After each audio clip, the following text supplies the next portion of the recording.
Hi, hi everyone. Am I audible? Can you guys hear, are you guys able to hear me fine? Okay, great, great.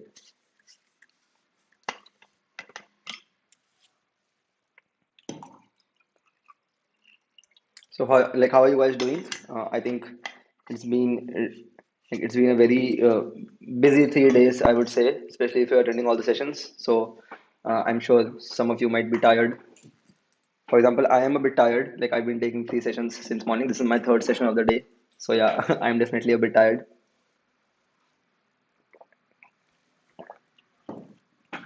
But yeah, like this is also the last session for the day, and after this we will have a short closing note.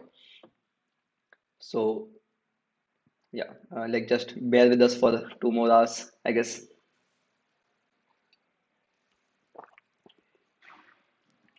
Okay, like I see some people are still joining, so like maybe we'll wait for a few more minutes. Like since there was also an AMA session before this, so some people might have gone there.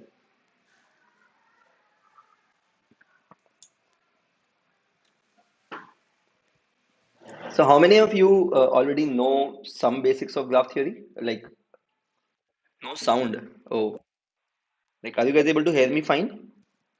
Somebody is saying that there's no sound. Okay. Uh, okay, great. So maybe I'll quickly create a poll. So has like how many of you have studied some basics of graph theory? Like enter the true or false. If you know some basics of graph theory, enter true. Otherwise, enter false.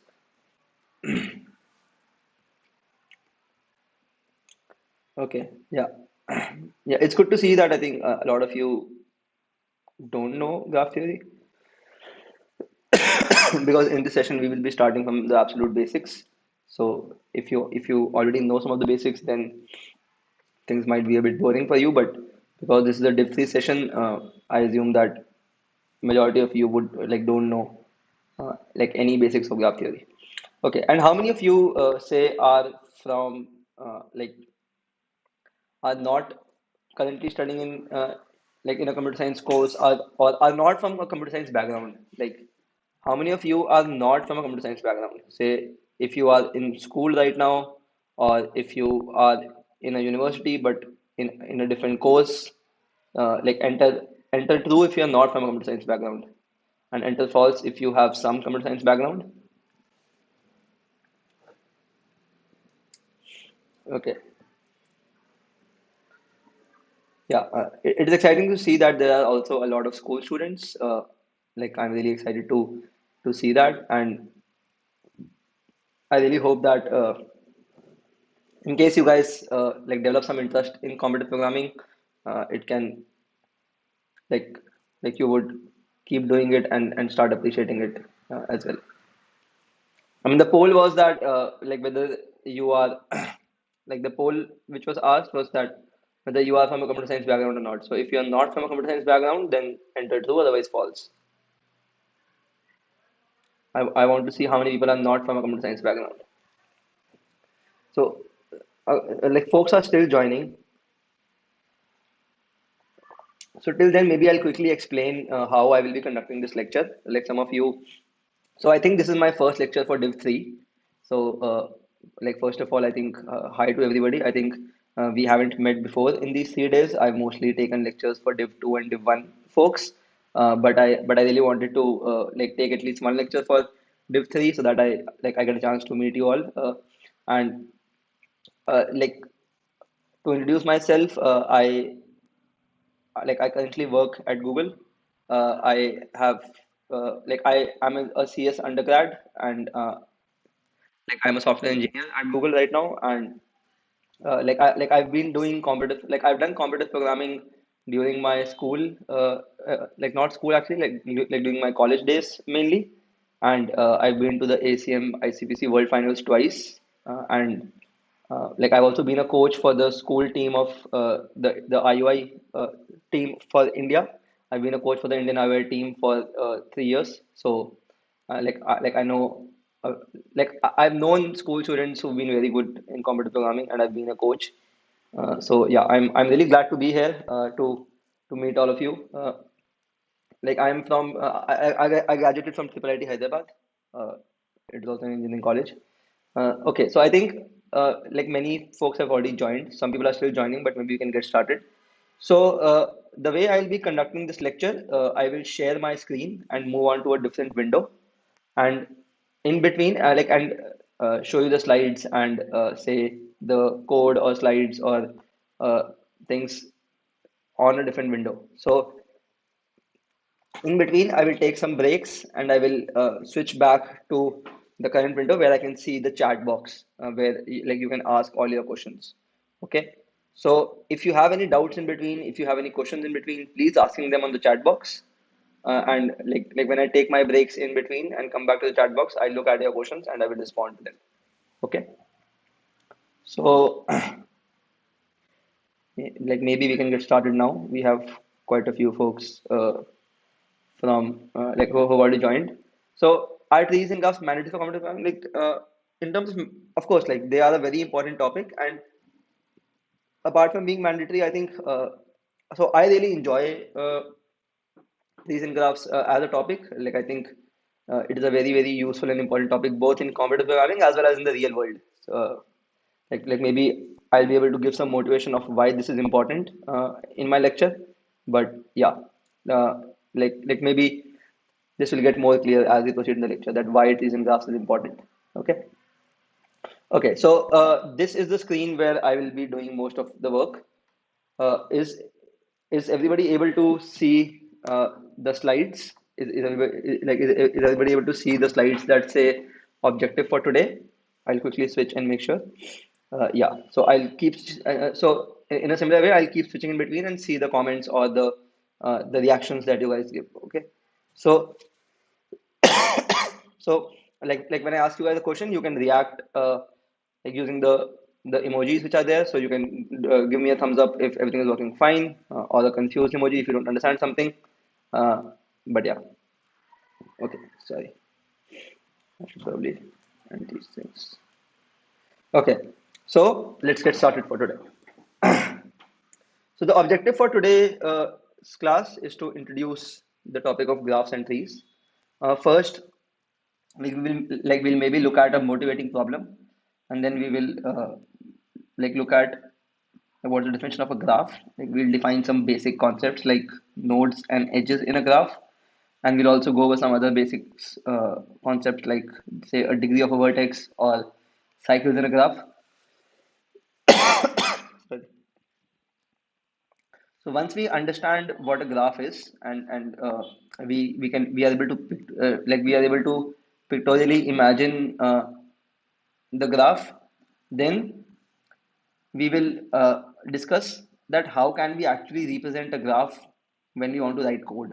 Like how can we represent the graph in our codes, like be it any language. Like I'll be mostly showing you codes in C++, but you can like do a similar thing in any language. Okay, and once we understand how to represent a graph, we will also look at some techniques to traverse a graph. That how do we actually do a graph traversal? Like we'll also define what a graph traversal means. Don't worry about it. But like we'll discuss some techniques called DFS and BFS on a graph, and then maybe like maybe we'll just conclude with like by summarizing whatever we have discussed, and if time allows, then discuss a few interesting problems. Okay. So is the objective clear to everybody? Uh, Video is stuck. Is the video stuck? Is the video working fine? Please give a thumbs up if the video is working fine. Okay, great. Okay, so let's try to motivate the need of graphs or the purpose of graphs via a problem. Okay, so assume that like in a city there are n people. So like maybe around you or in your family or anywhere. So suppose there are n people in a city. And among these n people, it is natural that some of the people would know each other or they would be friends. So, like, they can be friends of each other on social media, like Facebook or any other social media, or like they could be friends in real life, basically. So, like you so I mean, we just said that some of these people. So like, how many of these people could be friends? Like, let's say that you are given that, like, you have collected some data, or you know that there are m pair of people who are friends of each other. So you know that, say, if you have person one, person two, person three, so on, and person n in a city, you know that, say, person one and person three are friends.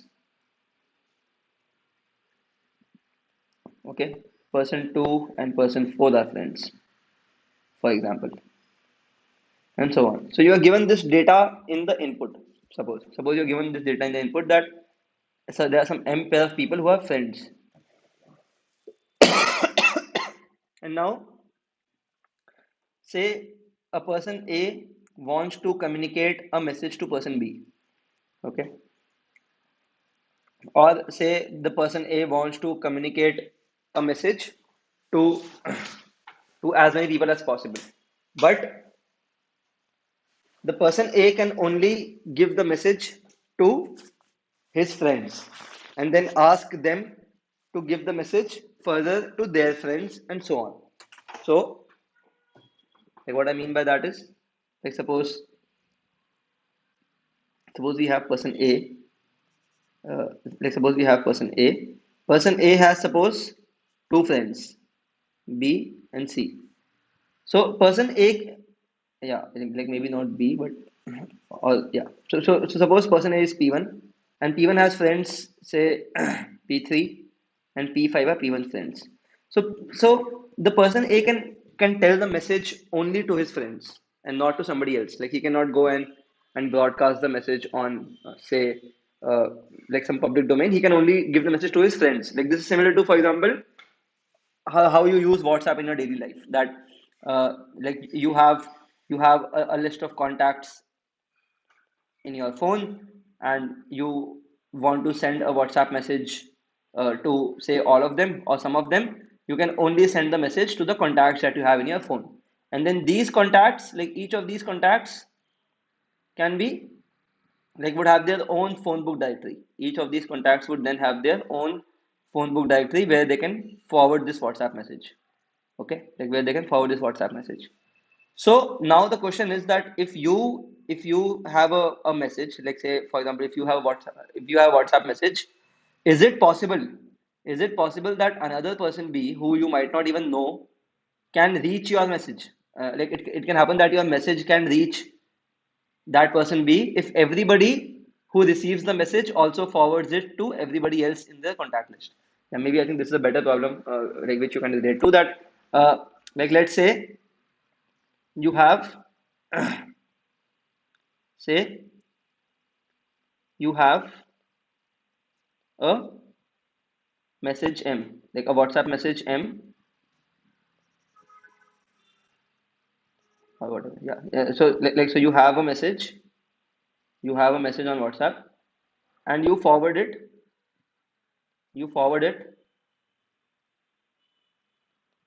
to all contacts in your directory, to all contacts in your phone book. And every person, every person who receives this message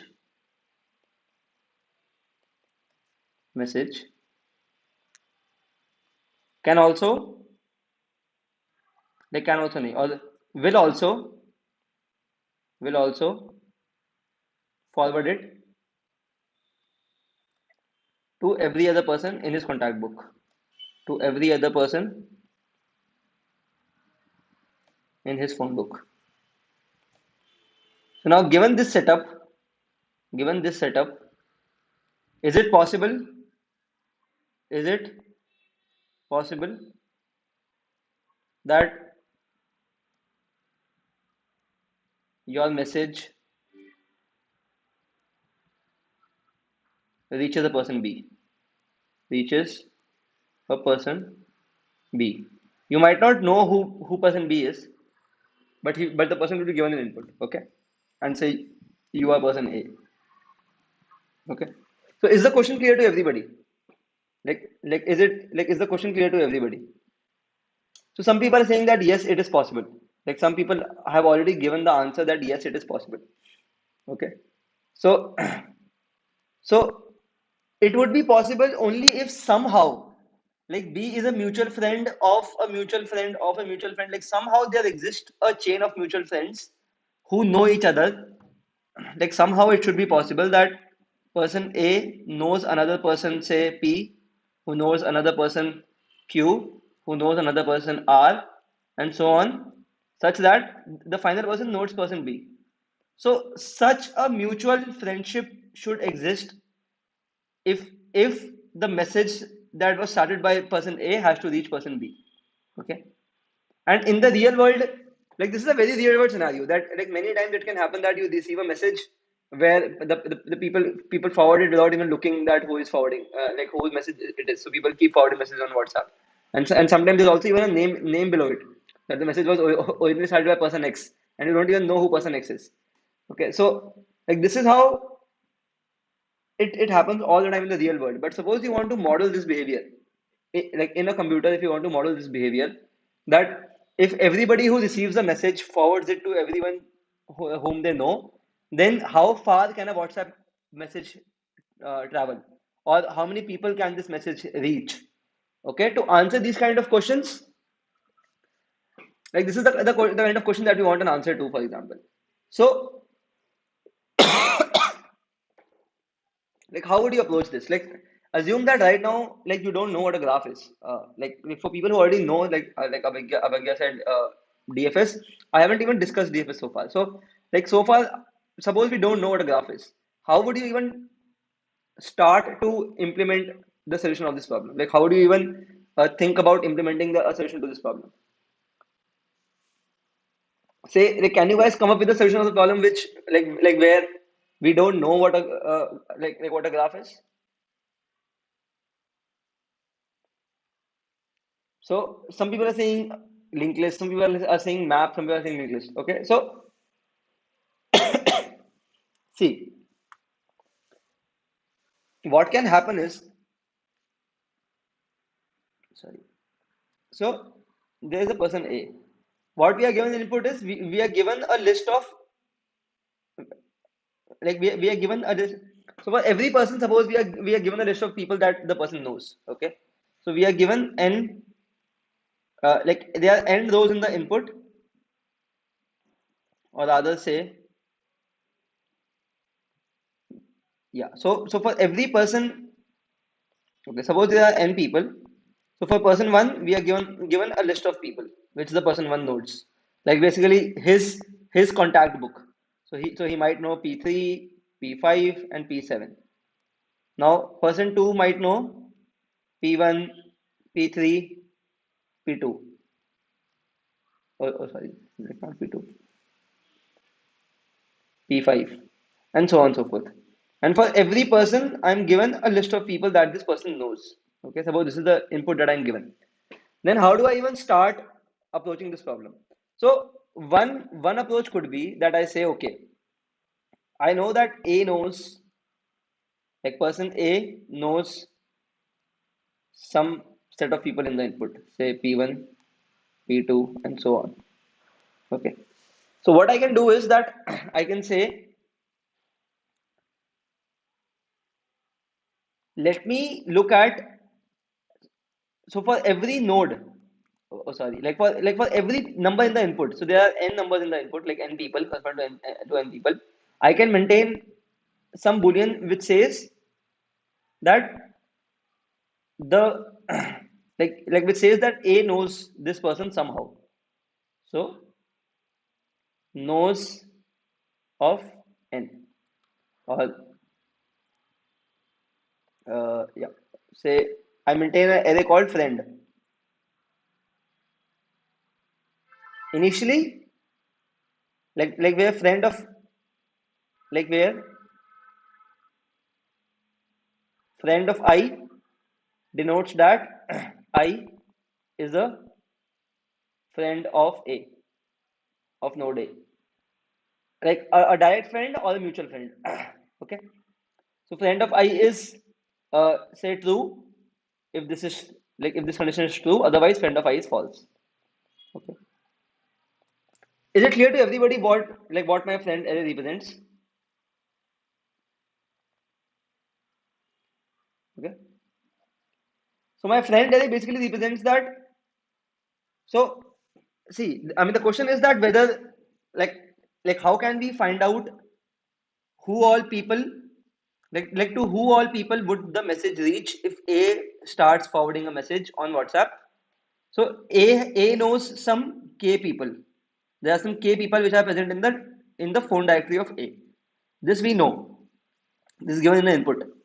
Now, if each of these persons also forwards a message to everybody else who is in their contact book, who is everybody else in to everybody else who's there in their contact book, then the message can reach to a lot more people than only these K people, right?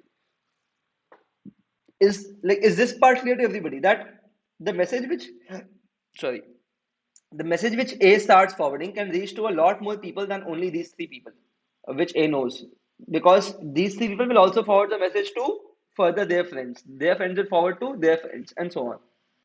Okay. So if this part is clear, then I'm saying that we need to find a way to figure out whether the message is reachable to the ith person or not. So I say that I will maintain another array, like I will maintain another Boolean array. I will compute another Boolean array. Say reachable of I will denote whether ith node, oh sorry, like whether ith person in the input will receive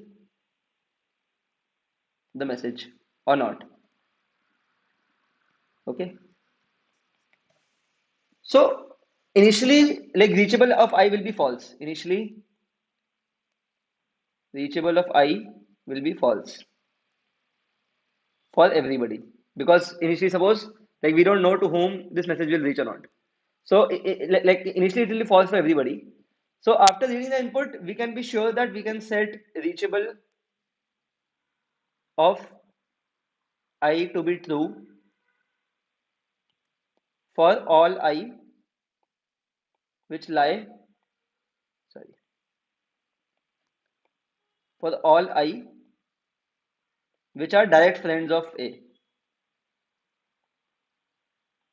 the P1, P2, so on till P2.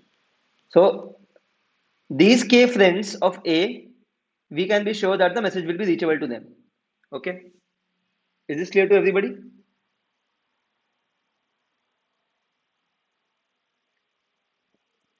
Okay, so like what we're trying to do here is that initially we only know that the message will be reachable to the to people who are immediate friends of A. Then in the second iteration, I will say that okay, for everybody who has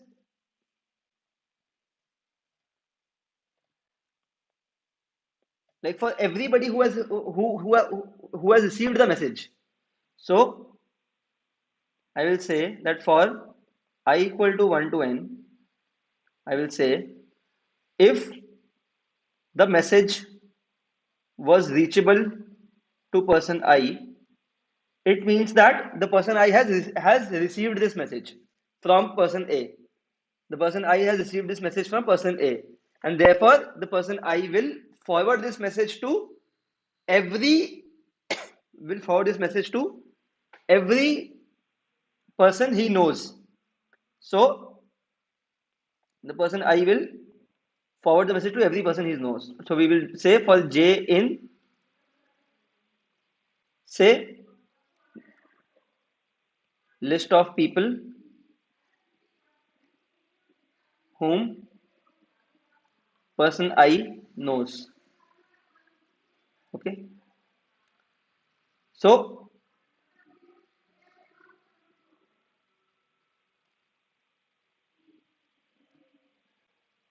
okay. So for J, so this would be a list of people.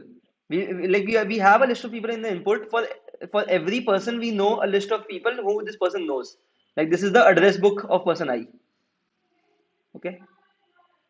So we know that person I will forward this message to every other person in his address book. So we iterate on this address book and we say that for every other person in the address book of person I, we know that that person will also get this message because the person I will forward it to him. So we will mark reachable of J to be true for every other J. Okay. And we do this. So we can do this once. Reachable of I means reachable of I means that the person reachable of I means that if A starts forwarding the message to everybody, if person A starts forwarding the message to everybody whom he knows, so everybody in his contact list, then every single person in the contact list who receives the message also starts forwarding the message to every person he knows. Okay, so each of these persons like then forwards the message to every other person they know, and so on and so forth. If this cycle keeps on happening, we want to find whether this message will ever reach person I or not. So reachable of I is true if we can be sure that the message will reach person I at some point of time. Otherwise, the reachable will be false. So I'm saying that initially the reachable will be false for every node except say node A, because we know that person A already has the message. And then if we run this loop, that for every person who we know, like for every person, we first check whether this person has received the message. If this person has received this message, we know that the person I will forward it to everybody he knows. So we loop over every other person who person I knows, and we set its reachable to be true because we know that person J will also get the message if person I has gotten the message. So if reachable of I is true, which means person I has gotten the message, we know that person J will also get the message because person J will forward it to like because person I will forward the message to every other person he knows, and person I knows person J. Okay, so that is the meaning of this while loop, like which I have written. Sorry, like this is the meaning of the two for loops which I have written. Okay, but this will also not be enough because now you might have to keep repeating this procedure multiple times. I'm just trying to show you that how it is a bit complex to uh, simulate this problem. Like without knowing graphs, it is like so. This would be the first trivial approach of simulating the problem, but this will not be enough. Like this will not enough because sorry, this will not be enough because it can happen that in the first loop, say like in the first loop,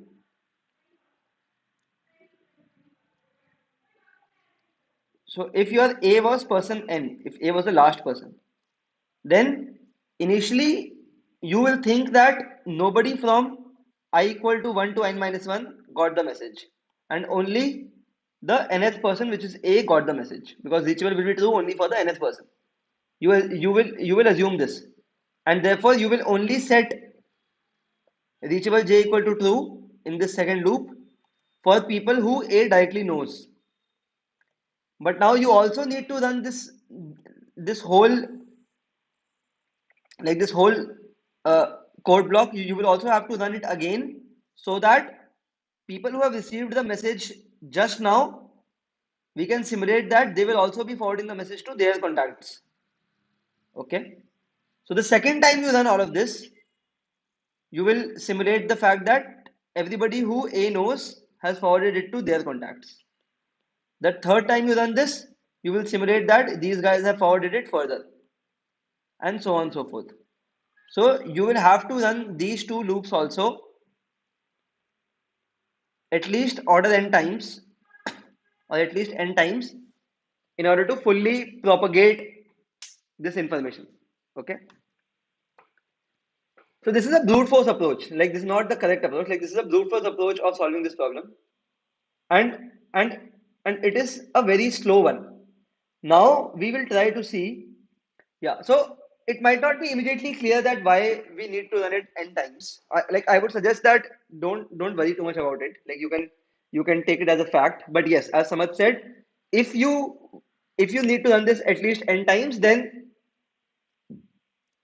so this procedure will stop if you run it n times. Like the forwarding procedure. So eh, see, we are not. So if a person receives a message twice, we are not worried about it because we just want to know whether the message will reach a person at least once.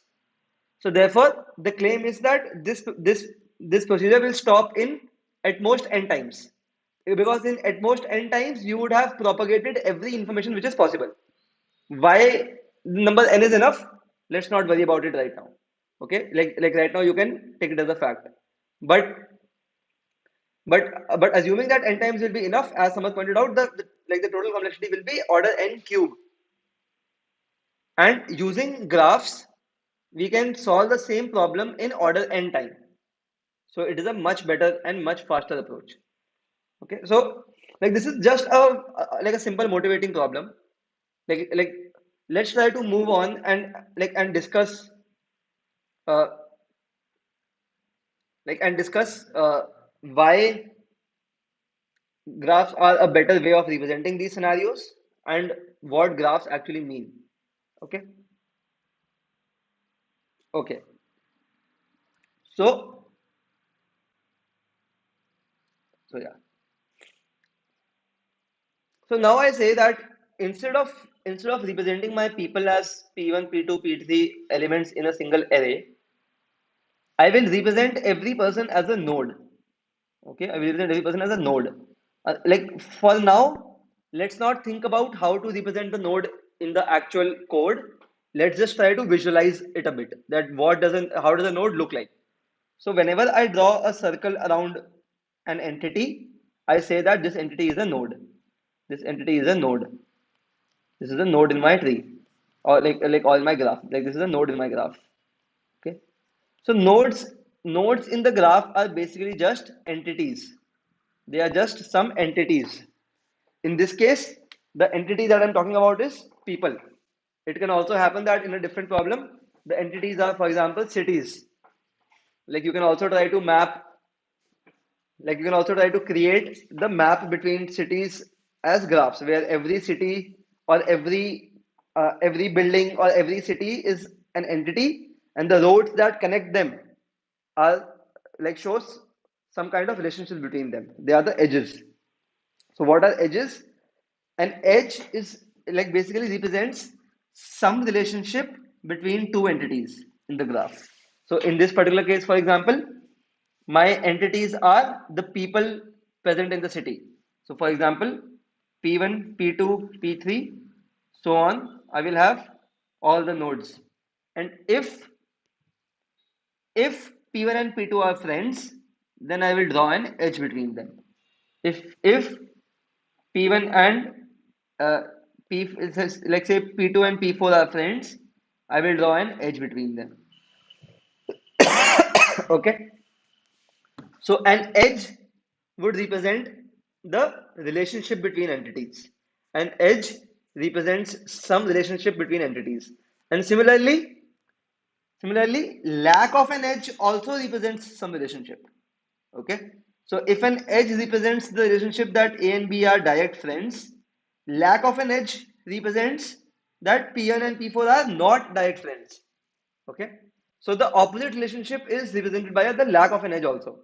So sometimes it is also important to see that where does an edge does not exist, instead of just only seeing that whether the edge exists or not. Okay. Is this definition clear to everybody?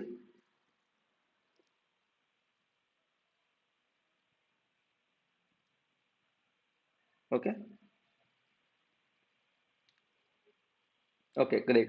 Yeah, so this is just a definition of the graph. Like this is how we are defining our graph. Now, let's try to think about some properties of this graph. So my first question to you all is, how many nodes will the graph have? How many nodes will this graph have?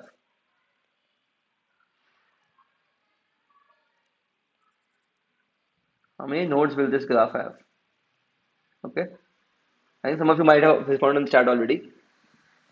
Yeah. So the graph would have a total of n nodes in this case. In this case, I am saying that I am representing my entities. I am representing every person as an entity. So the graph would have a total of n nodes. One node for every person. So P1, P2, P3, so on till Pn. Okay. And how many edges would the graph have? The number of edges is equal to the number of relationships given in the input. So if there are m pair of people who are friends that is given in the input, then the graph will have m edges. Every pair of persons who is given in the input, as a direct friend, we will go and draw an edge between them. We will go and draw an edge between them. Okay. So suppose in the input, like suppose in the input, you are given a total of n equal to 5 and your m equal to 3. And these are the entities you are given, that uh, 1 and 2 are friends, 2 and 4 are friends, and 3 and 5 are friends. Like suppose these are the three friendship entities you are given. Then this is the graph that you construct. Is it clear to everybody that this is the graph that we construct? No, no, no. The number of edges is not number of nodes minus one. Like don't try to confuse this with another concept. The number of edges is what is given in the input. In the input, if you are given that, so suppose there are five people in the city, and there are only three friendships among them. That person one and two are friends, person two and four are friends, and person three and five are friends. Then you only connect the nodes that have some edges between, like you add edges between two nodes only if there exists a relationship between them, and the relationship in this case is the friendship relationship which I am talking about here, which is given in the input. So you are modeling the friendship between two friends as a relationship between two entities, and therefore you create an edge between two nodes if those two persons are friends. Okay, so a graph can have any number of edges including zero. Okay. Uh, no, Akash, that is also wrong. Like NMS1 for complete graph is also wrong. Like don't, like I will define all these terms. Like don't worry about it. But try to look at the graph which I have currently drawn. Okay. So if you look at this, if you look at this particular graph, for this input, this will be the graph that you draw. Just try to verify it. That if your n is equal to 5, m equal to 3, and you have these three friendship relations given in the input, this will be the graph which you finally have. You will have a node between 1 and 2 because you have 1 and 2 in 1 comma 2 in the input. You will have a node between 2 and 4 because you have 2 and 4 in the input, and you have an edge between 3 and 5 because you have 3 and 5 in the input. Okay. So these will be the, like this is how the graph would look like. Okay. Now if I ask you a question, that can can a message sent by person 1 ever reach person 3? Can a message sent by person 1 ever reach person 3? What would be the answer? No.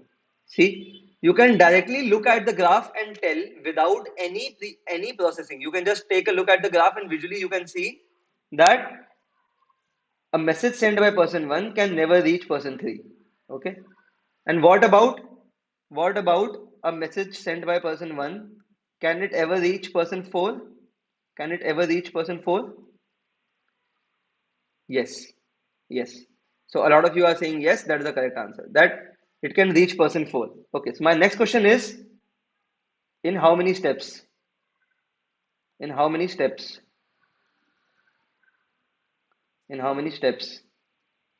Where a step is that if a person receives a message, he will forward it to all of its friends. This is one step.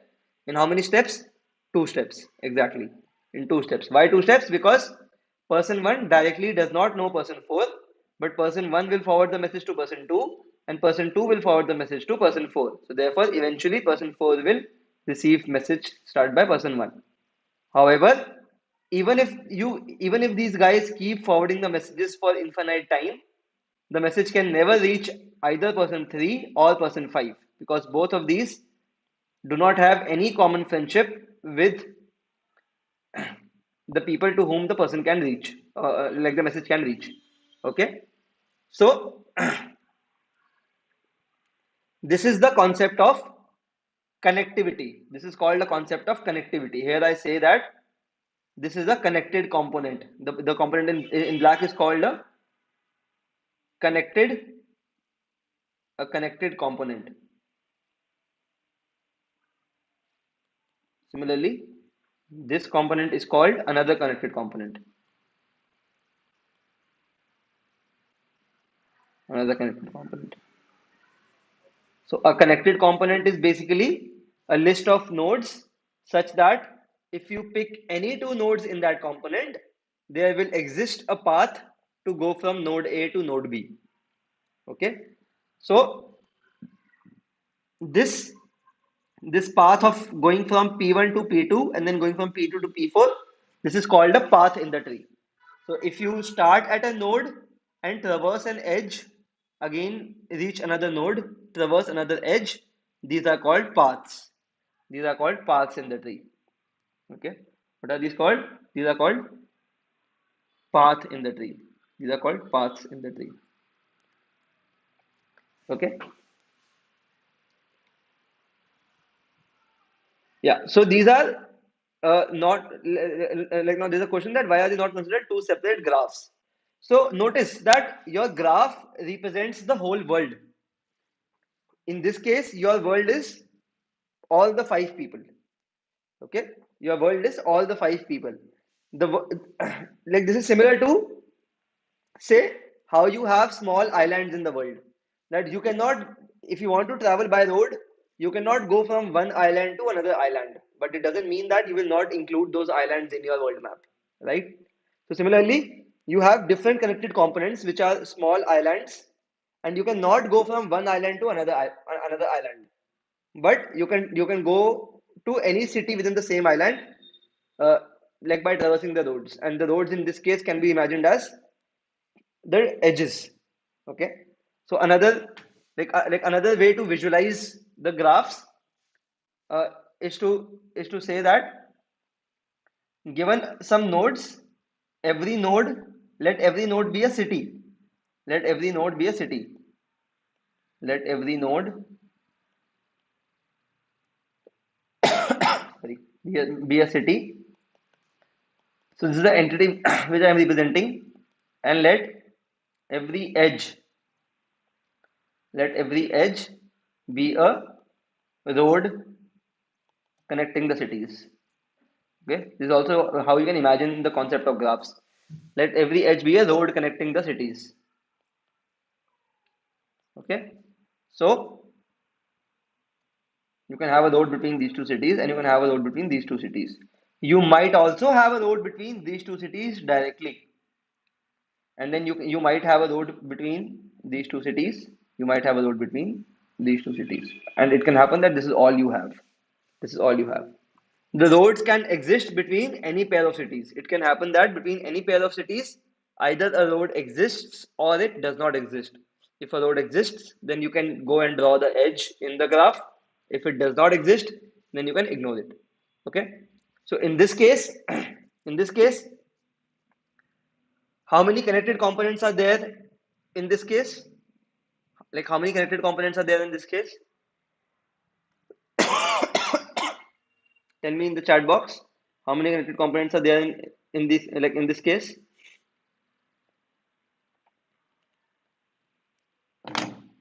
So some of you are saying two, some of you have also said three. The correct answer is two. Why? Because I say, like I have defined a connected component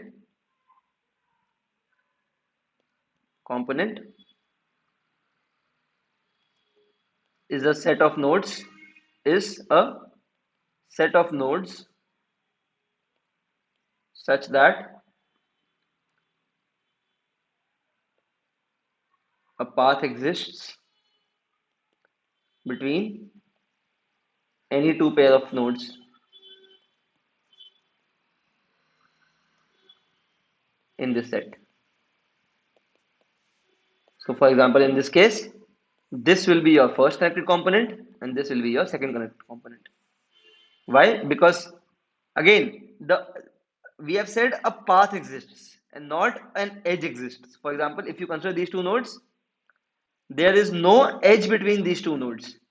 There is no direct road connecting these two cities. There is no direct edge between these two nodes. But if you want to go from this, like this city to this city, if you want to go from city A to city B, you can find a route. You can go from A to C and then go from C to B.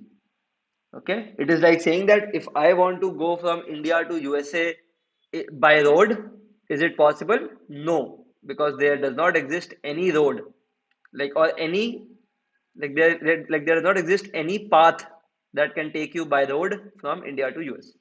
Okay, so like similarly, in this case, like there does not exist any path that can take you from node A to node D or node A to node E.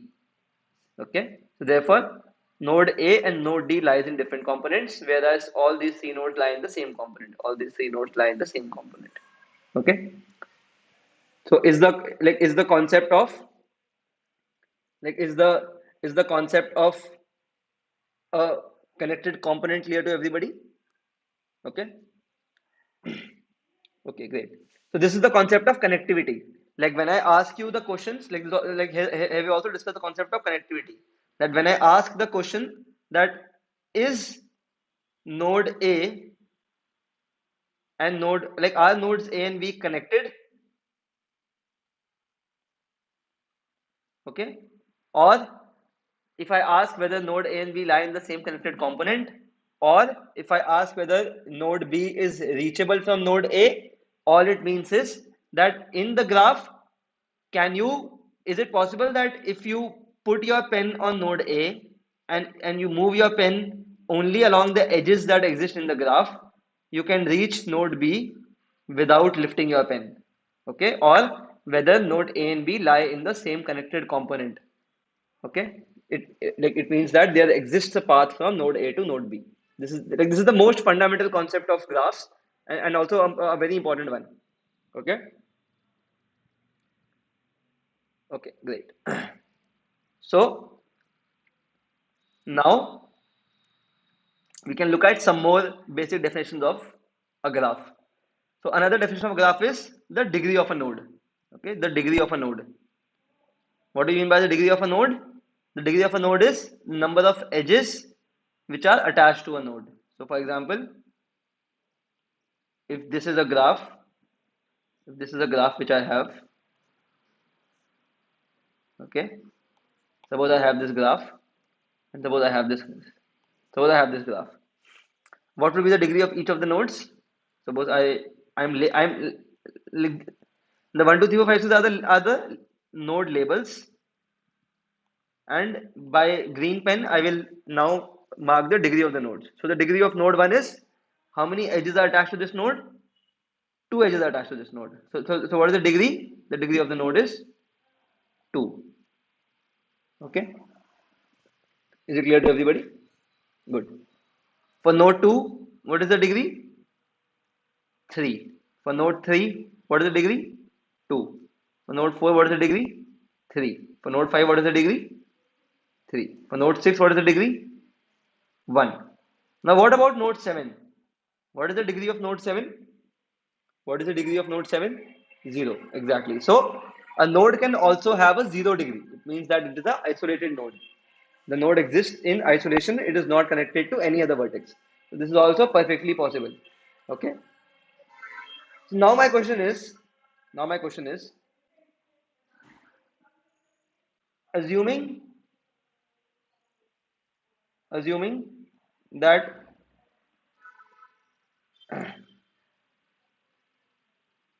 okay, so, okay, forget about the assumption. The question is, what is the maximum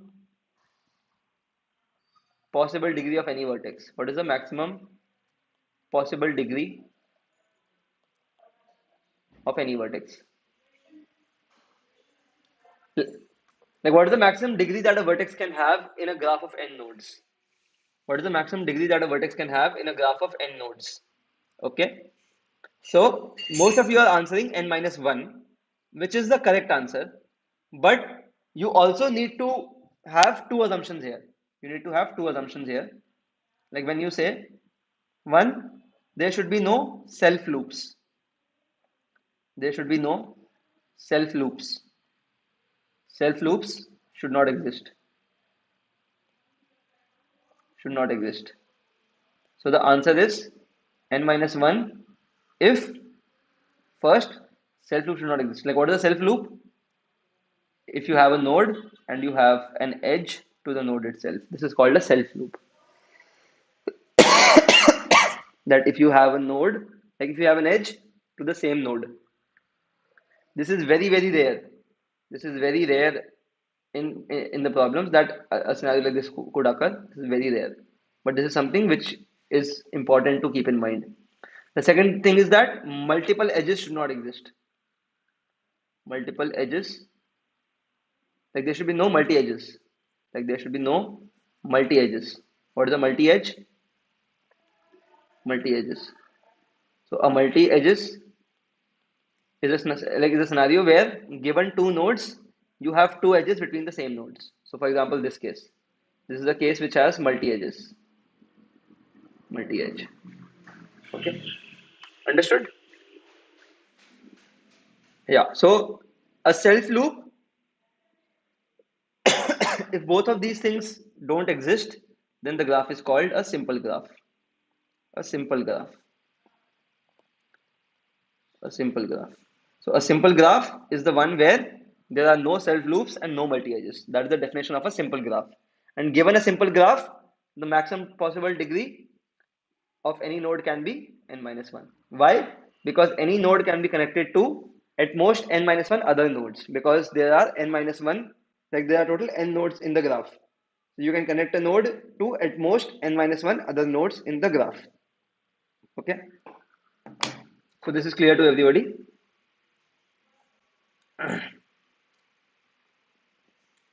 Yeah. So for vertex, I was just saying that the self loops should not exist. That this case should not exist. And if these two conditions are satisfied, then what can happen? That there are total n nodes. Node 1 can be connected to how many different nodes? We know that a node can, every edge which goes out of node 1 should go out to some other node. There should be some other node here on the endpoint. So node 1 can be connected to at most n minus 1 other nodes, because there are only n minus 1 nodes remaining in the whole graph. So therefore, the maximum possible degree of a node in the simple graph can be n minus 1. Okay. So let's do another question. Now the next question is, what is the maximum number? What is the maximum number of edges possible in a simple graph? A simple graph means that there are no multi edges, there are no self loops in a simple graph. What is the maximum number of edges possible in a simple graph?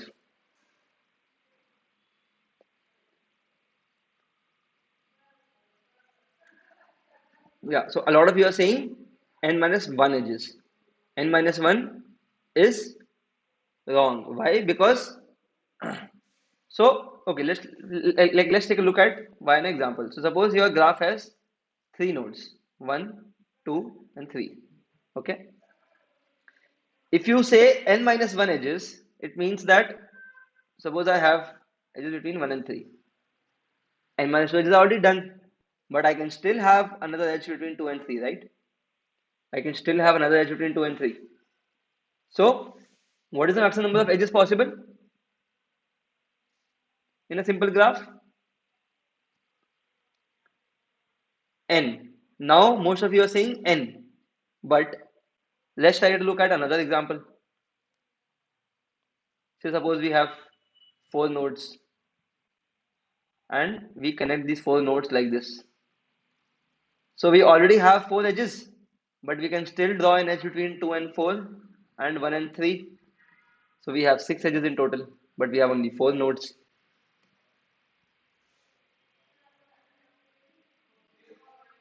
So the correct answer is NC2. NC2 means n into n minus 1 by 2. This basically means that you can choose any pair of vertices. You can choose any pair of vertices in the graph. You can choose any pair of nodes in the graph and draw an edge between them.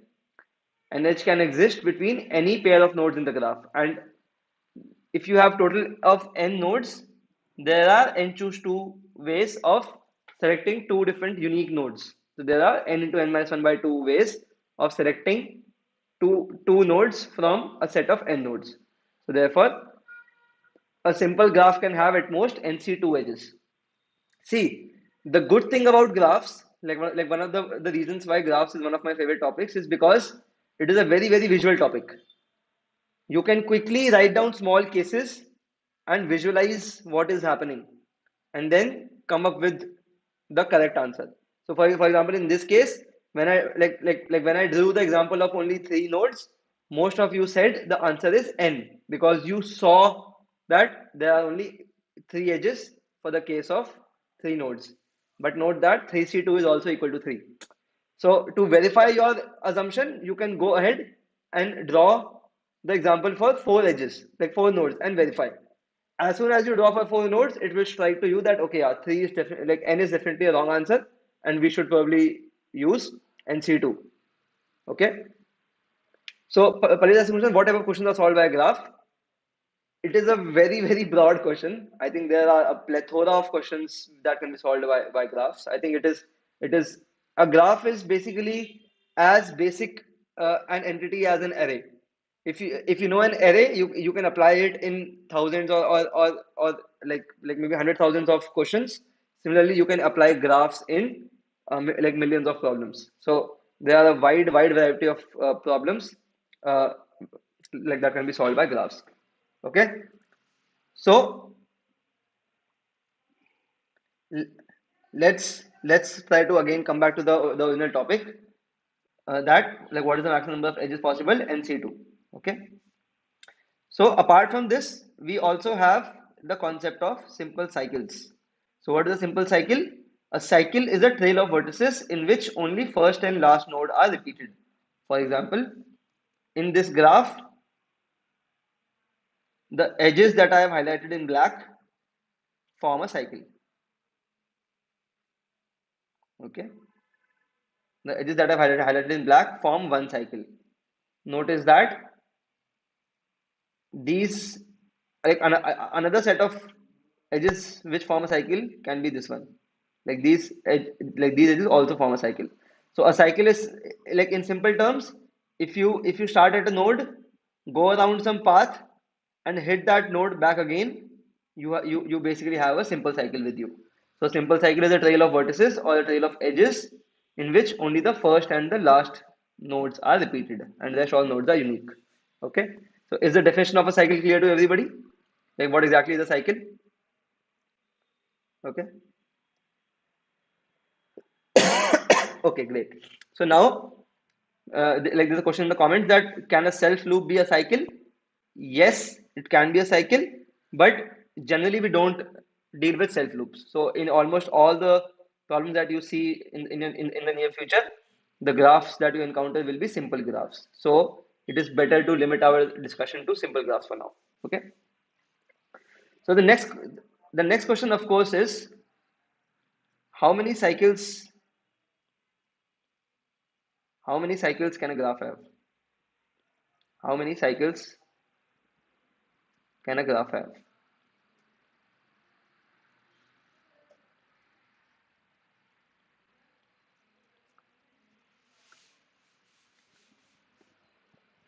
Can like what is the maximum number of cycles a graph have?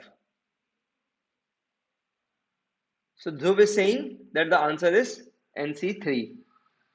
And why do you think that is the answer, Dhruv? Like, can you explain why that is the answer? Like for a simple graph, the answer would be NC3 because there are three ways in which you can choose any three vertices and you can form a cycle between those three vertices. So therefore, Dhruv thinks that the answer should be NC3. But NC3 would be the answer only for cycles of length 3. Cycles of length 3, right? Suppose this is a cycle. Like suppose you want to consider this cycle, you will be able to count this cycle of length 3 in your NC3 formula. But what about this cycle? Like this is another cycle of size 4. You are not counting this cycle anywhere if you apply the formula of NC3. Right, Dhruv? So now, yes, a cycle needs to have a minimum of 3 nodes, sure. But what about it can also have more than 3 nodes. So as some other folks like Ashutosh and Venkata are now writing, like that is the correct answer. So you can have NC3 plus NC4 so on till NCN, which is equal to 2 to the power n minus 1 minus NC2. So you can have at most these many cycles in a graph. And in which graph will you have the maximum number of cycles? In which graph will you have the maximum number of cycles? In a complete graph. In a complete graph. This occurs in a complete graph. And what is a complete graph? A complete graph is a graph which has an edge between every pair of nodes. So a graph which has all NC2 edges. Which has all NC2 edges. Basically, this is an example of a complete graph. This is an example of a complete graph. Okay? This is the definition of a complete graph. A complete graph is a graph which has all NC2 edges. And in case of a complete graph, you will have an exponential number of cycles. Right?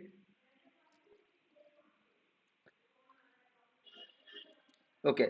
So, yeah, I'll also share these slides, like, so don't worry about it. And now, like, I think, yeah, it's like we have 1 more hour left.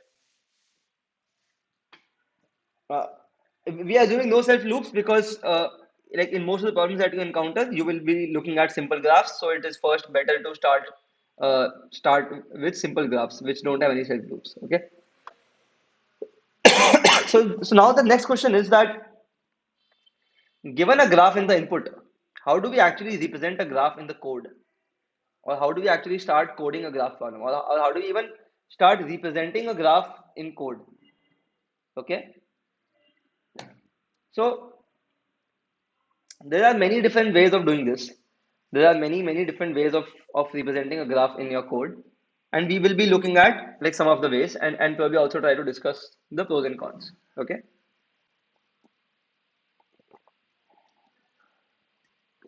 Sorry. So is everybody following so far? Like, can we have a thumbs up if you're following? Okay, great. Okay, great. So how do we represent the graph in code? Okay, so the first way is to represent it as an adjacency matrix. What is called as an adjacency matrix? Okay, so an adjacency matrix is basically a two-dimensional array. Say I have a two-dimensional array of booleans or integers, like whatever. So I have an int, say G. I use capital G for my graph, and I have a n cross n two-dimensional array. Now in this 2D array, the element g of I comma j is 1 if there exists an edge between node I and j, and it would be 0 otherwise. Okay, it would be 0 otherwise. So this is how we represent the graph as an adjacency matrix. So now let us quickly try to verify whether this representation is enough. Okay, like whether this representation is enough. So we saw earlier that a simple graph can have at most NC2 edges. So these NC2 edges are basically less than n square. Like these NC2 edges correspond to every pair of unique nodes that you can pick in the like among the n nodes. And if you represent your graph as a adjacency matrix, every pair of every pair of unique nodes you pick or every possible edge that you can create, there will be a way to represent that edge, because there will exist a pair I comma j such that you can do gij equal to 1 if that edge exists. Okay, so this representation is definitely enough to store all the edges. Okay,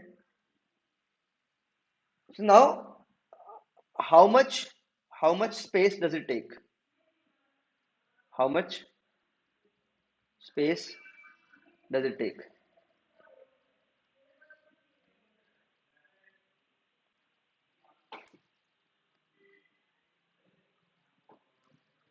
So zero one values are allowed in the graph. I'm using zero one not to denote the graph, but to denote that an edge is present in the graph or not. A, a matrix value g of I comma j is 1 if there exists an edge between vertex I and vertex j. Otherwise, it is 0, which represents that an edge does not exist in the graph. Okay. So, yeah, so most of you are giving the correct answer that like it will take order of n square space, like not order, it will take exactly n square space. And like some people are asking what is nc2 less than n square, it means that this is the number of edges possible. This is the space that we have allocated to store those edges. This is the space to store the edges,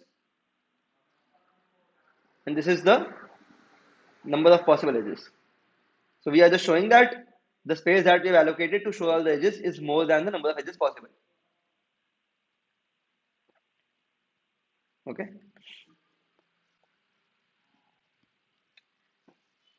So now if I want to say, given a node X, if I want to find all neighbors of X, how do you do this? Like how do you do this with this representation? How do you do this with this representation? Notice that you can simply iterate on the one-dimensional array returned by g of x. So you can say that for every other vertex, for I in 1 to n, you check if g of x comma I is true, then I and x are neighbors, right? This is what you will have to do in order to check whether, like, in order to iterate over all neighbors of x, this is what you will have to do. Is it clear to everybody?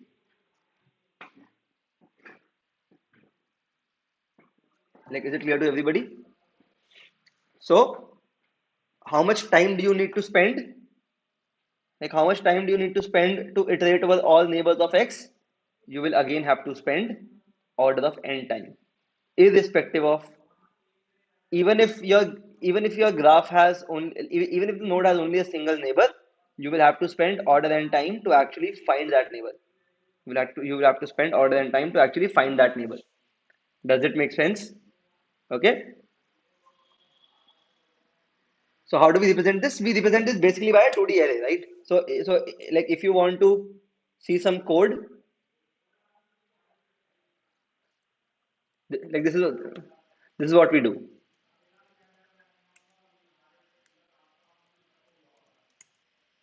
So I I define the maximum number of nodes like that can occur in my graph. Suppose 100.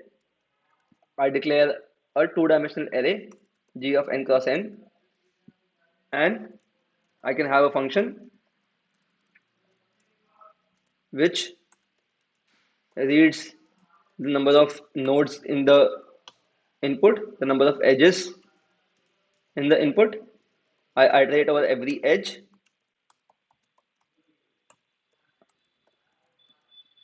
I read the edges which are present in the input. So if x and y is a valid edge in the input, I set g of x comma y is equal to 1, and I set g of y comma x equal to 1. This denotes that there is an edge between nodes x and y in my input graph. Okay, so this is how we can represent it in code. All we have to do is declare a simple two-dimensional array. And now, if I want to say, uh, like if I want to iterate over all neighbors, like say, one second. So suppose I want to get all neighbors of a node. If I want to write this function which takes a node x and returns all neighbors of a node, how will I implement this? I will say, let's iterate over every possible node in the input.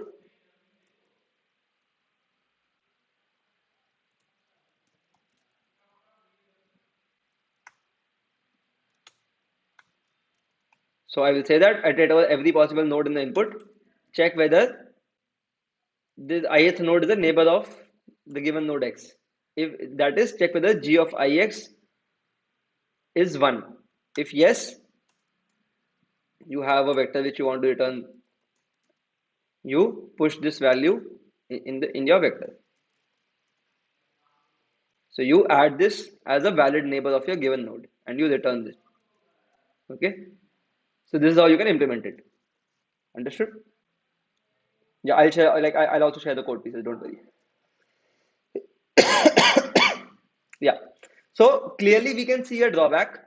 Then that in order to get the neighbors of a particular node, I need to spend order n time instead of order of degree of x, where order of degree of x would be the actual number of edges which are adjacent to x.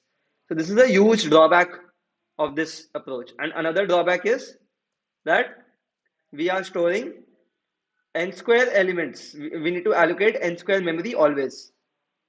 So a lot of times what happens in problems is a lot of times the n is of the power of 10 power 5 and your m is also of the power of 10 power 5.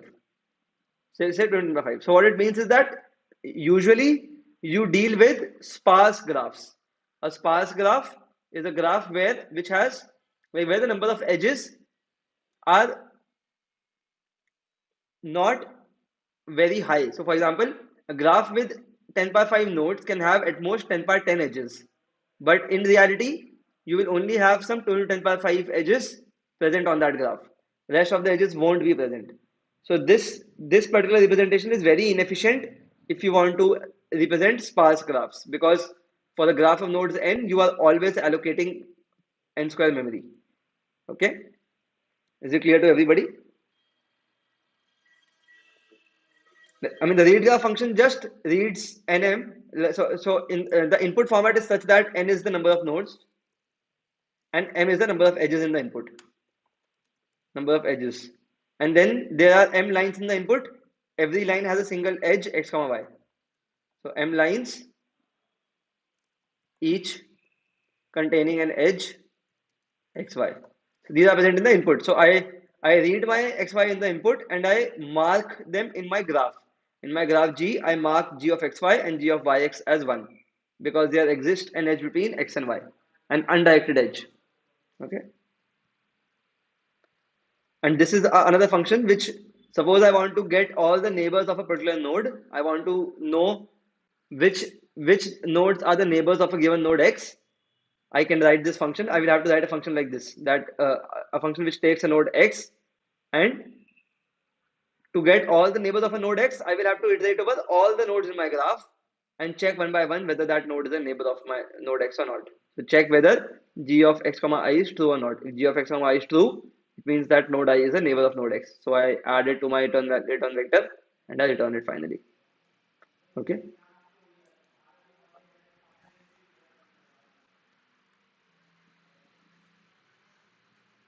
Yes, so this matrix will be symmetric because, like right now, we are assuming that the graph is undirected, that our edges don't have any direction. If A and B are friends, it means that A is a friend of B and B is a friend of A. However, it can happen that at times you might want to represent your graph as a directed graph, such that, yeah. So maybe I'll also write down some of these concepts, like so that like they are useful later on. So we've discussed two or three more concepts. Like, I mean, the first concept that we've discussed is what is called a directed versus undirected graph. Okay. So a directed graph is like an undirected graph is the one where edges don't have a direction. So if there are two nodes A and B and you have an edge between them, it means that you can go from A to B and you can also go from B to A. It means this. So an edge between A and B means that you can traverse the path from A to B, but also traverse the path from B to A. So if A and B are friends, A is a friend of B and B is a friend of A. So this relationship is bidirectional. This is also called bidirectional edges, that the edge does not have any one direction. It can also happen that your graph is directed, which means that you have three nodes, suppose A, B, and C, and you have three edges, A to B, B to C. In this case, the edges have a direction. So if you start at A, you can go to B, but if you start at B, you cannot go back to A because this has a single direction. This edge is directed from A to B. You can imagine this to be as one-way roads. You can imagine them to be one-way roads where you can only traverse in a single direction. You can only traverse in a single direction. Coming back in the opposite direction is not possible. So if I ask you, is there a path from C to A? The answer is no. In this case, there is no path from C to A. Okay? Does it make sense? So, if the edges of the graph are directed, then the graph is called a directed graph. And in this case, the definition of a path is based on the fact that there should exist a way to go from a node, like a start node, to an end node by following the directed edges. In this case, you cannot follow an edge from C to B because the direction of the edge is opposite. Okay. So if you are representing your bidirectional edges by adjacency matrix, your adjacency matrix will be symmetric. Your adjacency matrix will be symmetric. Okay. This is the first concept that we discussed. Now, adjacency matrices, like, these are inefficient because for storing sparse graphs. So for storing sparse graphs, a sparse graph is a graph whose number of edges. So like whenever we talk about graphs, we always say that the number of nodes in the graphs are n. This is the convention. Like, this is the convention that number of nodes in the graphs are taken as n, and m represents the number of edges. So if m is much lesser than nc2, then your graph is a sparse graph. It is a sparse graph. Okay. And by much lesser,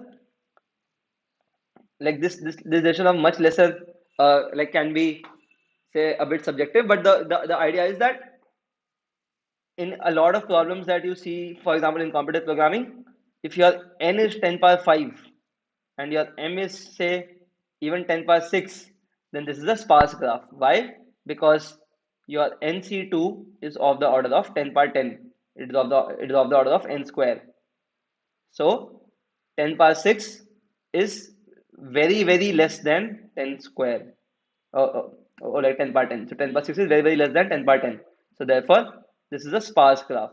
In this case, if you try to use adjacency matrix to represent your graph, then it will be very, very inefficient because you will have to allocate memory for 10 power 10 elements, but you will be filling up only 10 power 6 of those 10 pattern elements. The number of g of x comma y, which you set to 1, will only be 10 power 6. The number of 1 entries in your graph, like in your 2D matrix, will be very, very less. So therefore, adjacency matrix is very inefficient. Okay. Yes, like yes, Saga, we did AIX and AXI both equal to 1 to make it bidirectional. Okay. A sparse graph, like why is it called so? Yeah, I'm not an English expert, like somebody who invented the term, but yeah, like sparse means that it is not very densely populated. Like dense and sparse are two antonyms. So if a graph has a lot of edges, it is called a dense graph. Otherwise, it is called a sparse graph. Okay. Yeah, it is exactly. So it is like a sparse matrix. So the adjacency matrix of a sparse graph is also a sparse matrix. A matrix for which most of the entries are zero. Okay. So sparse graph makes memory more efficient. Representing a sparse graph using adjacency matrix is a bad way because the memory becomes inefficient. We need better ways of representing sparse graphs. Representing a sparse graph by an adjacency matrix is a bad way to do it because you are wasting a lot of memory. That is the claim here. Okay. Yeah. So let's move forward now. So to fix these issues, we have another representation called adjacency list. So what we do in this case, we know that for every vertex V, there exists a set of nodes which are the neighbors of V. So like say some node W1, W2, so on, WK. Suppose the degree of vertex V is K, then we know the set of nodes which are neighbors of V. We store a list like for every node from 1 to n, instead of storing a 2D matrix. So earlier we were storing a complete array. Earlier we were storing an n length array and marking the entries as 0 or 1, depending on whether there exists an edge between node 1 and node I or not. Instead of doing that, we say that we will now remove all the 0 entries and we will compress this array into a small list. We will compress this array into a small list which will only contain the nodes, node I1, I sorry. So like nodes W1, W2, so on, WK, which are neighbors of node 1. Then again, like W1 prime, W2 prime, so on, WK prime, and so on. So basically, like now we are storing an adjacency list. So for every node, we are storing a list of nodes which are adjacent to that node. So we are storing a list of nodes adjacent to this node. This node has an adjacency list. This is called an adjacency list. So instead of a two-dimensional array, we now have a linked list. We now have a linked list or like maybe a vector for every single node. So for node 1, we have a list of say some k1 elements which are its neighbors. For node 2, we have a list of some k2 elements which are its neighbors, and so on and so forth. Okay. So each of these lists have a different size, but every like every pair of elements here has an edge between them. So because all these are neighbors, all these elements are neighbors of node 1. So therefore, node 1 has an edge between all of these elements in its adjacency list. Okay. So to give you guys an example, say suppose in the input you are given edges 1 comma 2, 2 comma 3, 1 comma 5. Oh sorry, let's say 1 comma 4. So then the adjacency list of node 1 will have two elements, 2 and 3. Oh sorry, 2 and 4, because 2 and 4 are direct neighbors of node 1. The adjacency list of node 2 will have two elements, 1 and 3, because 1 and 3 are direct neighbors of node 2. The adjacency list of node 3 would have a single element, node 2, because node 3 only has a single neighbor, node 2. And similarly, the adjacency list of node 4 will have a single element node 1 because node 4 has a single neighbor node 1. Okay, so these three edges we read as input and we create this adjacency list representation. So in this case, instead of earlier, instead of storing a 4 by 4 adjacency matrix, instead of storing a 4 by 4 adjacency matrix, like so in adjacency matrix we would have stored 16 elements, whereas in this case we are storing only six elements. Six elements. 2 plus 2 plus 1 plus 1. So we are showing only six elements instead of 16 elements. So therefore, this is much more space efficient. Is this thing clear to everybody?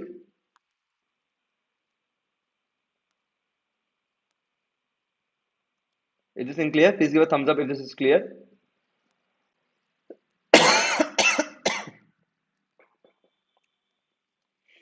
So yeah. So the next question is that what is the space complexity? What is the space complexity of adjacency list? What is the space complexity? Can somebody take a guess? Like what would be the same space complexity? How much space would be like are we taking in total? Can somebody tell me? So some people are saying n. Some people are saying n into m. Okay, so notice that n into m would be worse than n square because your m can be much higher.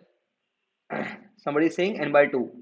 Somebody is saying n into max degree. All of these are wrong answers. Okay, yeah. So the correct answer is n plus m. So the correct answer is order n plus m. Why? Because see, every edge in the input, every edge in the input will correspond to will add two entries to my adjacency list. Will add at most two entries to my adjacency list. And edge 1 comma 2 will add an entry of 2 in the adjacency list of 1 and add an entry of 1 in the adjacency list of 2. Why?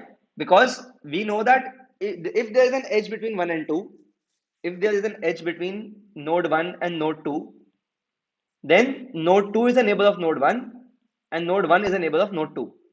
In the adjacency list of node 1, we need to store all of its neighbors. So node 2 will get pushed to adjacency list of node 1. Similarly, in the adjacency list of node 2, we will have to store all of its neighbors. So node 1 will get pushed to the adjacency list of node 2.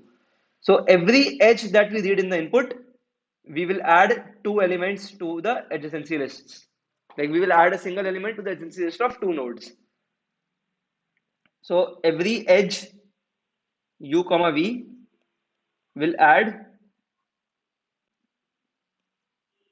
and like will add one element to lists of both u and v. So if you have m edges in input, you will be adding 2 into m elements in the adjacency list. But why is there a factor of order n here then? What happens if your m is 0? Even if your m is 0, you will have to store at least the node numbers. You will at least have to store the node numbers because for every node you are maintaining a list. So even if you maintain an empty list for every node, you still need to maintain n empty lists. So therefore, you have an additive n. So n plus m. Okay, is it clear to everybody? It doesn't matter. Uh, So if it is a undirected graph, for every edge you will add two elements to the adjacency list. If it is a directed graph, you will add only a single element. If it because the edge will be a directed edge. If it is a directed edge from 1 to 2, then you will only add 2 to the adjacency list of 1. You won't do this. You won't do this. So then you will be adding one element per edge in the input. Otherwise, you will be adding two elements per edge in the input based on whether it is directed or undirected. Okay, is it clear to everybody? Is it clear to everybody? Doubts? Like any doubts so far? No, it will not impact the space complexity because space complexity is written in terms of order. So even if you change the multiplicative constant factor, it won't matter. So you have 2 into m or m, the complexity is still order of m. Okay. Any other doubts? So let's quickly look at how we implement this in code. So like this was the first approach of adjacency matrix. We have a second approach of adjacency list. Okay. Again, we want to write two functions. First function is read graph. Sorry. So now let the number of maximum nodes be 10 power 5, and let the number of maximum edges be say, even if there are 10 power 6 edges, we are fine. So we define an array of vectors. We define an array of vectors. So this is an array of n vectors. G of I is a vector int now instead of a single element. Like instead of a 2D matrix, we have a 1D list of n vectors where initially each of the vectors is empty. Okay, this is how we represent the graph. Again, like we have the global n and m, which are the input sizes. We read the n and m, and we read the m edges. Okay, and then if there is an edge between x and y, I will push back. I will insert y to the list of x, and I will insert x to the list of y. So I will insert x to the list of y and y to the list of x, and this will be my adjacency list representation. This will be my adjacency list representation. Now, if you want to get all neighbors of a node, suppose you want to implement this function, get all neighbors of a node. How do you do it?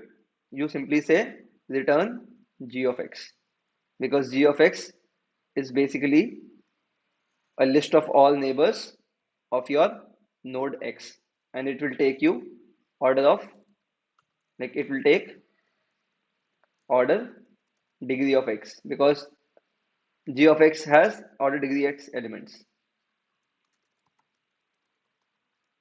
Okay, is it clear to everybody? Is vector slower than vector array? No, like not much. Does multiplicative factor does not have any effect on large value of m? Which multiplicative factor? I'm not sure, Ashutosh, what your question is. Which multiplicative factor you're talking about? Okay, yeah. No, it doesn't have any effect. Like 10 power 6 and 20 power 6, it's hardly differentiable. Okay. Any other questions? Like, is it clear to everybody? So now let's look at one more interesting function that we want to implement in both of these cases. Okay. Suppose I want to implement a function int is adjacent x and y. Okay. The function should return true if there exists an edge between x and y. Okay. You want to implement this in both the cases. You want to implement this in both the cases. How do you do this? How do you do this? So, in the first case of an adjacency matrix, you can simply do return g of xy. Because if g of xy is 1, your answer will be 1, which is true. If g of xy is false, it means that they are not connected. So you take order one time to return, order one time to check adjacency of two vertices. Now, what about this approach? In this approach, you will have to find y in the list of x or vice versa. So you will have to check. So you will have to iterate over all elements which are adjacent to x, check whether w is equal to y, and if yes, return true, otherwise return false. You will have to do this. And here, therefore, you are spending order degree of x. Is it clear to everybody? So, like if you notice, the adjacency list approach is slower than the adjacency matrix approach for this particular function to check whether two nodes are adjacent or not. To check whether the two nodes are adjacent or not, the adjacency list approach is slower than adjacency vertex approach. Because in the adjacency list approach, you actually need to iterate and check because you have maintained a vector of adjacent nodes. However, in the first approach, like you can directly check it in order one. You can directly access the value of gxy.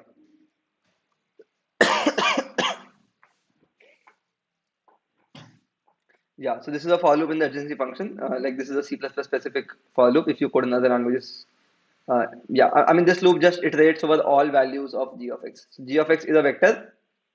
G of x is a vector, and if you write this for loop, then you are basically iterating over every value that present, like which is present in that vector. So you are iterating over every value in the list of g of x. Okay. So sorry. So in the worst case, this could also take order n time, the current approach, because degree of a node can be order n, as we discussed earlier. In the worst case, the degree of a node can be order n. So therefore, it can take like it can take in worst case order n time. Is there any way we can speed it up? So we can speed it up by either sorting all the elements in g of x and doing a binary search, if you guys have already read what binary search is, or yeah, okay, or maybe like let's not worry about it right now. Like this is just for demonstration purposes.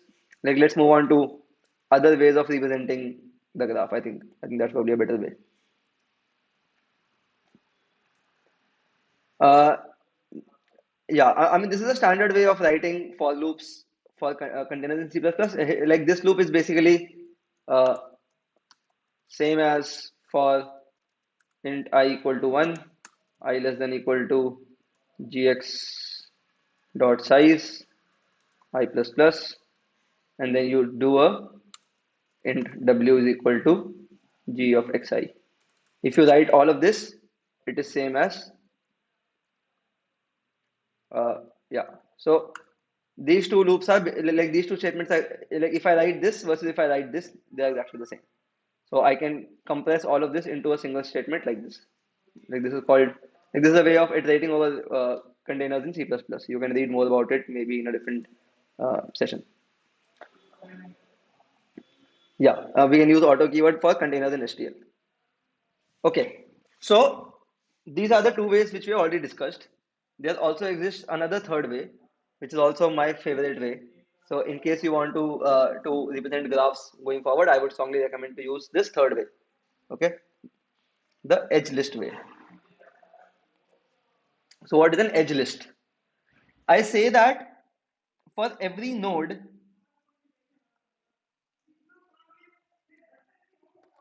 in this case, like earlier, only my nodes were numbered and my edges were not numbered, right? I had given numbering to my nodes.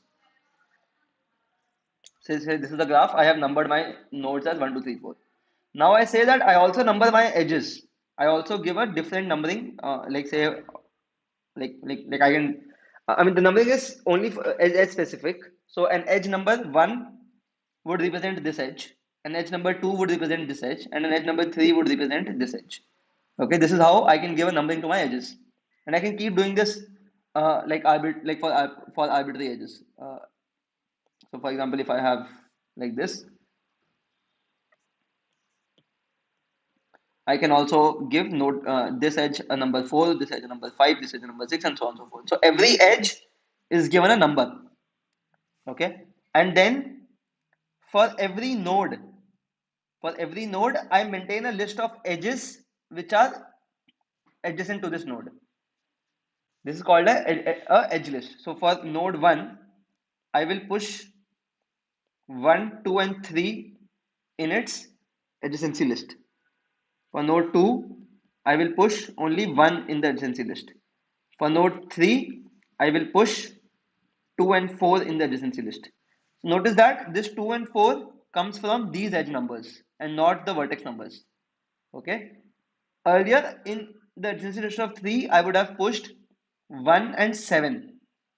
But now I'm pushing 2 and 4. The edge numbers corresponding to the node.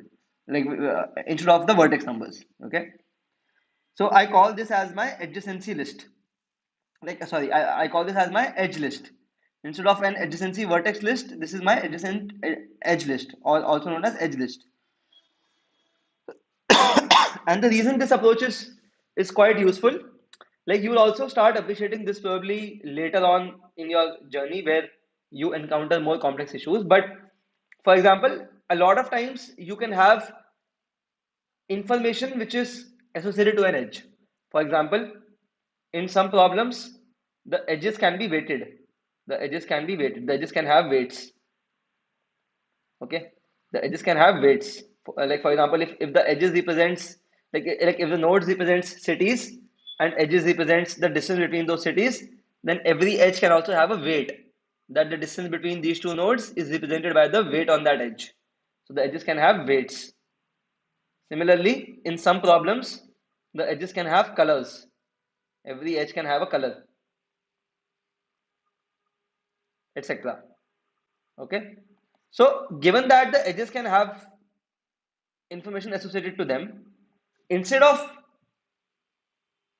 instead of pushing the whole information as the adjacency list of in the adjacency list of one, it is enough to only push the edge number, and then we can maintain whatever information we need to maintain for the edges separately, because I can, with the edge number, I can uniquely identify my edge, and based on that identification I can fetch whatever information is required from another source.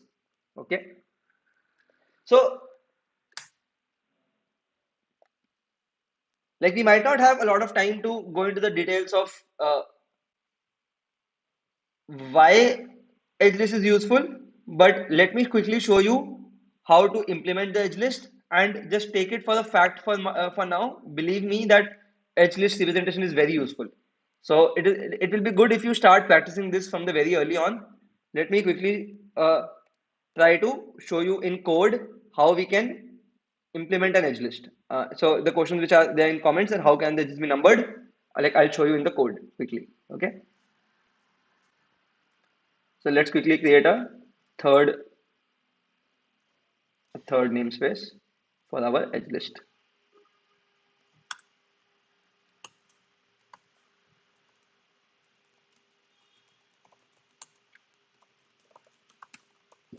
So suppose we have the total number of nodes we have is suppose 10 power 5.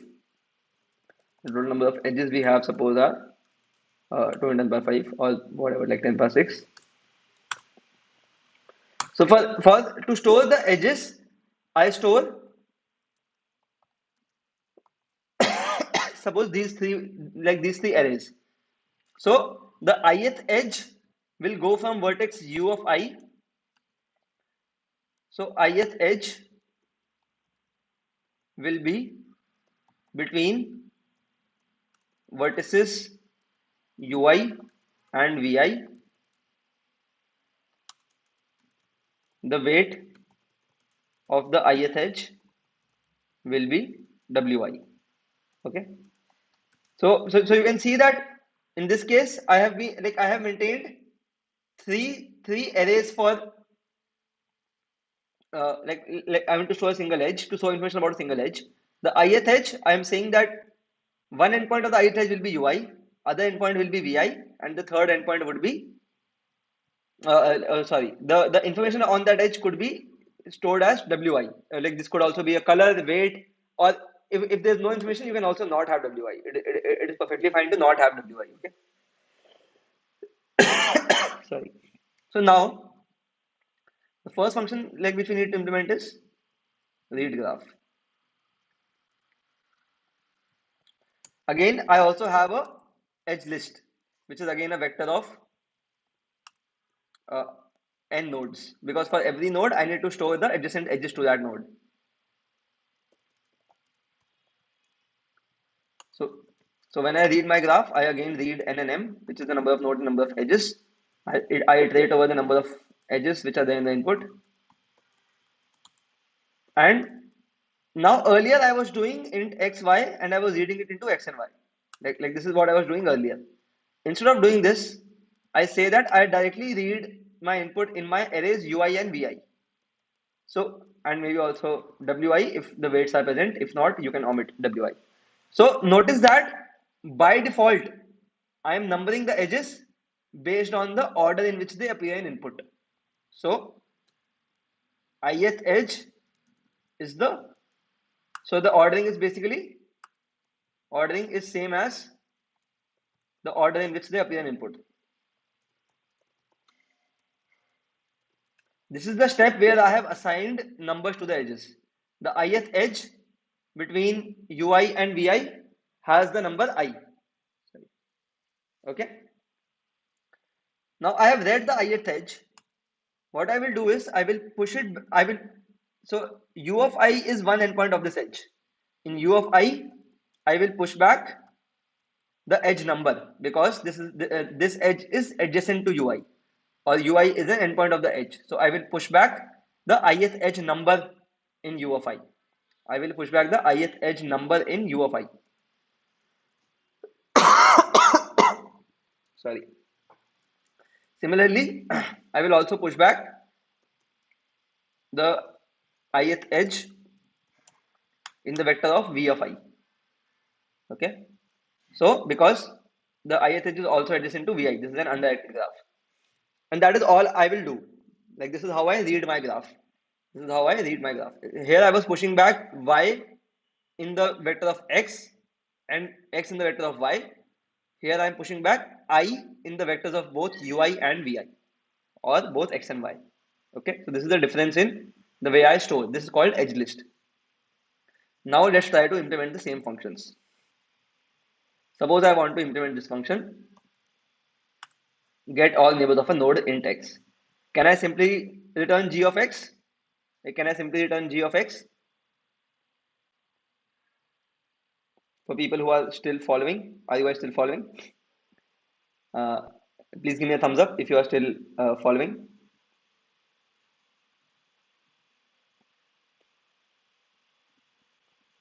Okay, is my screen stuck or is nobody following anymore? Hello?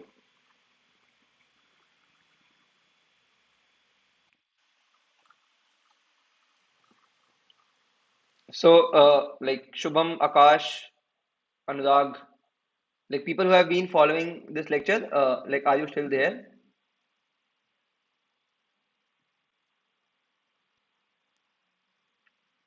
So I see no activities happening in the chat box. If I'm still audible, please give a thumbs up.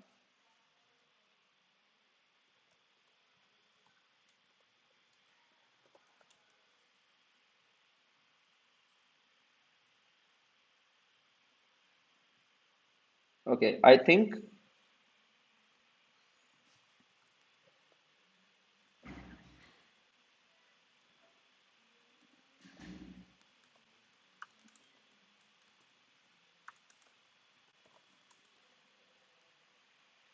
is there some issue with my internet because of which the chat is not loading maybe?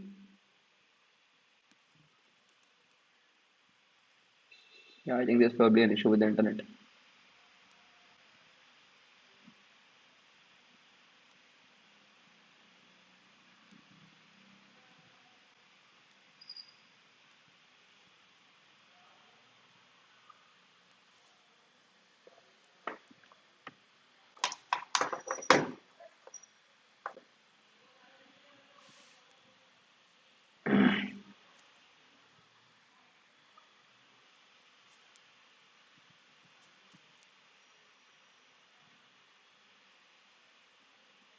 So can people still hear me on YouTube?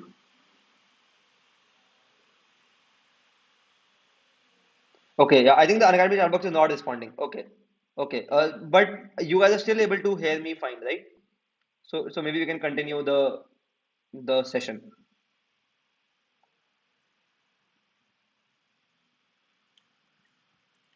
Okay, so moving. moving back to the implementation. So we can simply do like return g of x, because like we can't simply do return g of x because g of x now stores the edge list. It stores actually the edge numbers and not the vertex numbers. So we need to find the vertices. And in order to do that, like we implement a very convenient function called int adjacent, which takes an integer x and an edge number e. So this takes a node x and an edge number e, which is adjacent to the node x. Okay, and then it returns the opposite vertex of x along edge e. So, for example, I will have to write something like this: if u of e is equal to x, return v of e, else return u of e.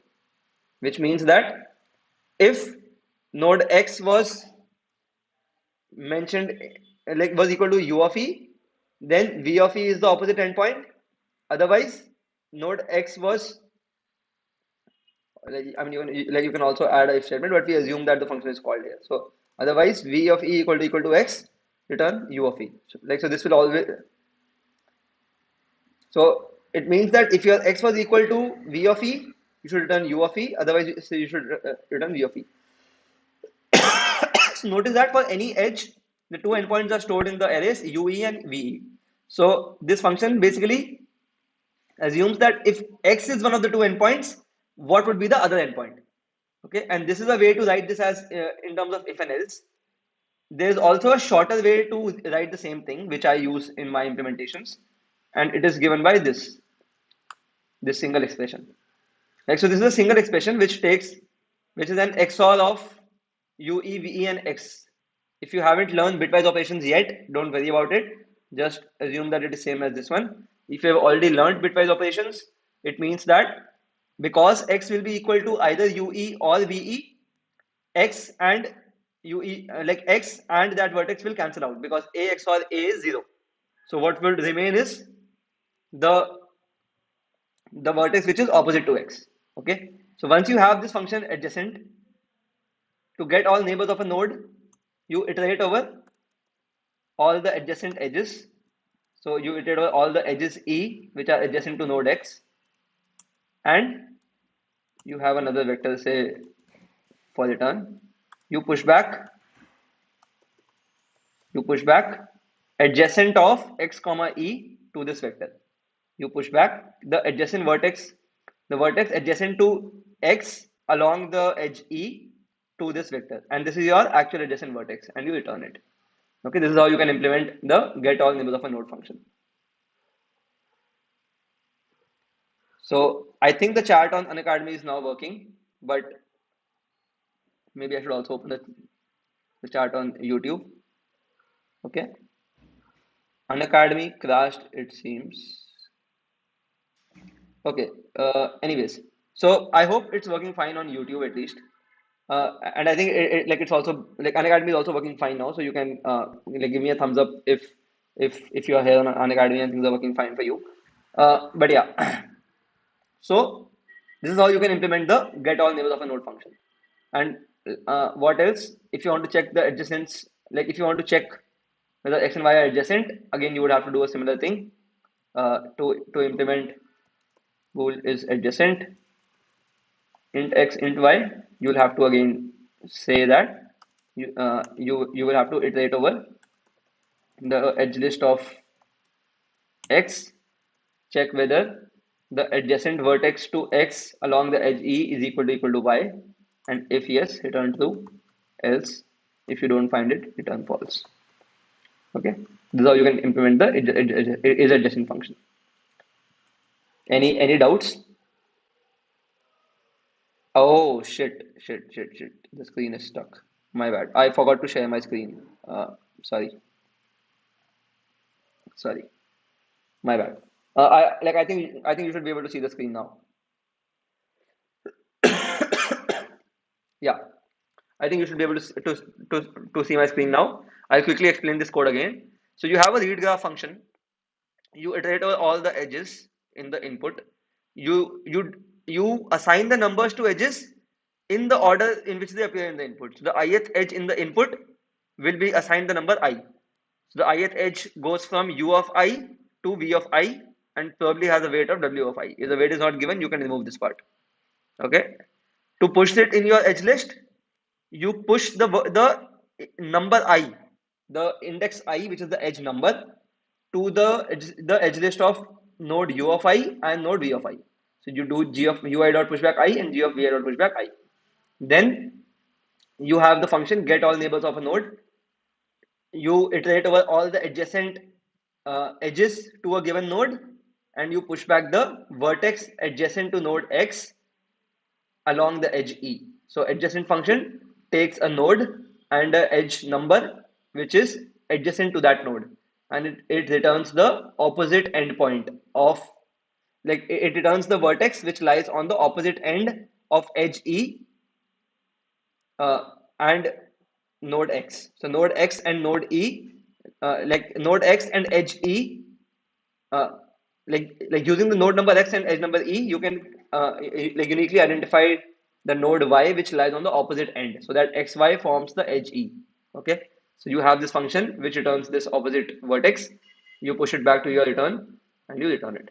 Similarly, to check whether nodes X and Y are adjacent or not, you iterate over all the adjacent edges, check whether the vertex opposite to E for vertex X is equal to Y or not. If yes, return true. If not, return false. Okay. And this adjacent function can be implemented using this ZOL expression. That to take a ZOL of U of E, V of E, and X, because we know that X has to be equal to either U of E or V of E. So to whoever X is equal to, those two will cancel out and the rest will remain. Okay. So this is, yeah, like this was a brief like overview of the edge list like representation. We don't have time to cover BFS and DFS in today's class. Like I think we only have a couple of minutes left and then we have the closing note. Okay. So I hope this lecture gives you a good overview of what graphs are and how we can represent graphs in our like while writing code. Like there are more resources you can find online, like for learning graph theory. For example, graph traversals, BFS, DFS. Like we also have courses on graph theory on an academy, so you can watch some of those videos. Uh, okay, but so we have a closing note starting in another 2 3 minutes, where we'll also be announcing some special gifts for people who have attended the camp like regularly. So please attend the closing note session, and we just have 2 more minutes, so maybe we can end this class, and I'll see you all there. Okay. And if you have any more questions or you want to ask something, please reach out on the Discord group. And thank you all for attending. And apologies for whatever technical glitches happened in between. Okay. Thank you for your time, and see you guys all. See you all in the closing note, which starts in another 2 minutes. Okay. Thank you. Bye.